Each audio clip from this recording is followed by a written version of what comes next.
Assalamualaikum warahmatullahi wabarakatuh.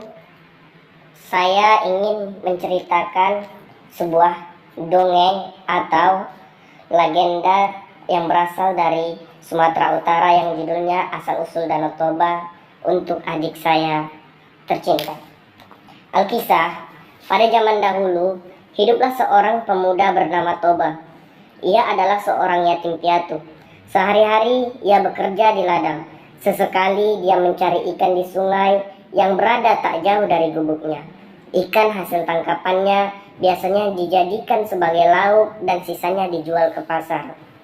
Pada suatu hari, Toba memancing sepulang dari ladang. Ia sangat berharap sekali mendapatkan ikan yang besar yang bisa segera dimasaknya untuk dijadikannya lauk. Terpenuhilah harapannya itu. Tak berapa lama ia melemparkan pancingnya ke sungai.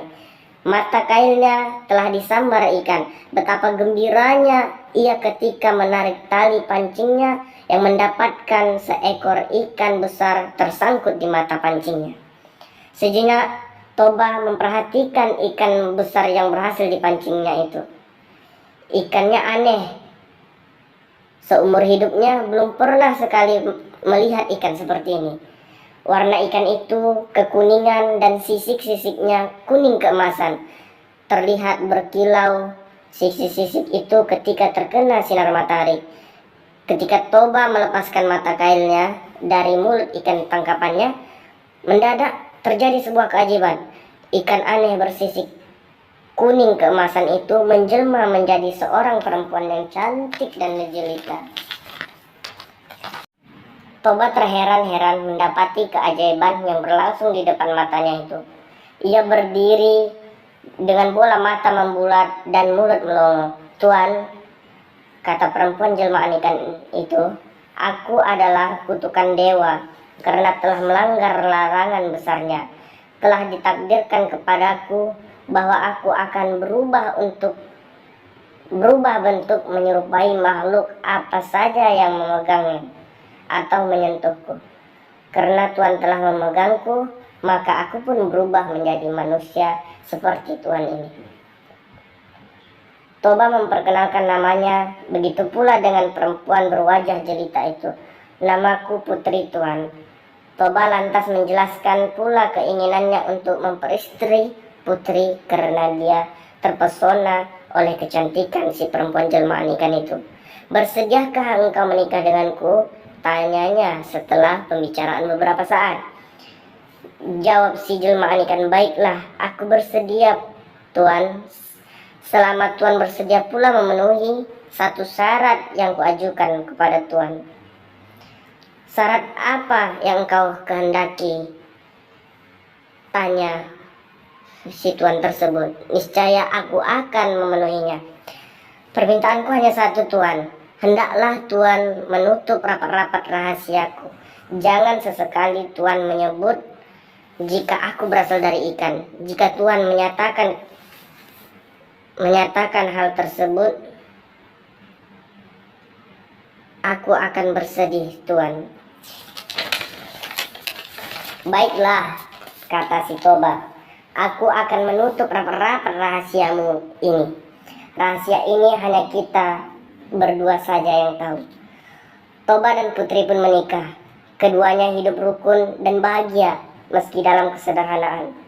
Kebahagiaan mereka serasa kian lengkap dengan kehadiran seorang anak lelaki yang diberi nama Samosir. Samosir tumbuh menjadi anak yang sehat. Tubuhnya kuat. Sayang, dia agak nakal serta pemalas. Keinginannya hanya tidur-tiduran saja. Ia seperti tidak peduli, ingin membantu kerepotan ayahnya yang sibuk bekerja di ladang. Bahkan untuk sekedar mengantar makanan dan minuman untuk ayahnya pun, Samosir kerap menolak jika diminta. Seandainya mau, dia akan melakukannya dengan malas-malasan. Dengan wajah sembrungut, bertambah-tambah malasnya kelakuannya akibat ibunya terus memanjakannya. Apapun yang dimintanya akan diusahakan ibunya untuk dipenuhi. Samosir sangat kuat nafsu makannya. Jatah makanan sehari untuk satu keluarga bisa ia habiskan dalam sekali makan. Toba merasa harus bekerja lebih keras lagi untuk dapat memenuhi keinginan makan anak laki-lakinya tersebut. Pada suatu hari Samosir diminta ibunya untuk mengantarkan makanan dan minuman untuk ayahnya. Samosir yang sangat bermalas-malasan semula enggan untuk menjalankan perintah ibunya. Namun setelah ibunya terus memaksa, akhirnya ia bersedia melakukan meski dengan wajah yang bersungut-sungut. Samosir membawa makanan dan minuman itu menuju ke ladang. Di tengah perjalanan, Samosir merasa lapar. Dihentikannya langkahnya menuju kebun. Lantas makanan yang harusnya diperuntukkan ayahnya malah ia makan. Namun tidak dihabiskannya semua makanan itu, melainkan disisakannya sedikit. Dengan makanan dan minuman yang tersisa sedikit itu, Samosir melanjutkan perjalanannya menuju ladang. Setibanya di ladang, Samosir memberikan makanan dan minuman itu kepada ayahnya. Toba telah sangat merasa lapar karena bekerja keras sejak pagi. Langsung membuka bekal untuk makan. Terperanjatlah dia saat melihat makanan untuknya tinggal sedikit. Mengapa jatah makananku dan minumku tinggal sedikit? Tanyanya dengan anaknya dengan raut wajah yang kesal.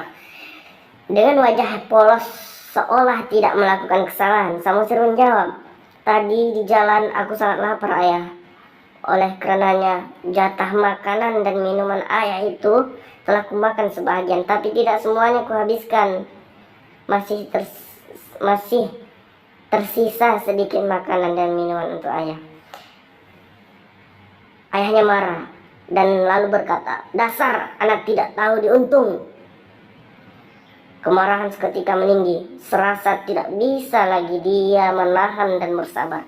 Umpatnya pun seketika itu meluntur, "Dasar kau keturunan ikan." Samosir sangat terkejut dengan umpat ayahnya. Dia langsung berlari ke rumah. Pada saat bertemu ibunya, Samosir langsung menceritakan umpatan dan cacian ayahnya yang menyebutnya adalah keturunan ikan. Mendengar pengaduan anaknya, ibu Samosir menjadi sangat bersedih. Tidak disangka jika suaminya melanggar sumpah untuk tidak menyebutkan berasal dari ikan. Samosir dan ibunya saling berpegangan. Dalam hitungan sekejap keduanya menghilang. Keajaiban pun terjadi. Di bekas pijakan kaki Samosir dan ibunya menyembur air yang sangat deras dari dalam tanah. Air laksana disemburkan keluar seolah tiada henti. Semakin lama tidak semakin berkurang semburan air itu, melainkan semakin besar adanya. Dalam waktu cepat permukaan tanah itu pun tergenang. Permukaan air terus meninggi dan tak beberapa lama kemudian lembah tempat tinggal Toba telah tergenang air. Terbentuklah kemudian sebuah danau yang sangat luas di tempat itu. Penduduk kemudian menamakan danau itu Danau Toba. Adapun pulau kecil yang berada di tengah-tengah Danau Toba disebut ulang Samosir untuk mengingatkan kepada anak lelaki Toba. Pesan moral cerita rakyat Sumatera Utara, legenda asal mula Danau Toba adalah janganlah melanggar sumpah yang pernah diucapkan, karena buruk akibatnya di kemudian hari. Terima kasih. Mungkin inilah dongeng atau legenda dari cerita rakyat Sumatera Utara yang berjudul Asal Mula Danau Toba. Assalamualaikum warahmatullahi wabarakatuh.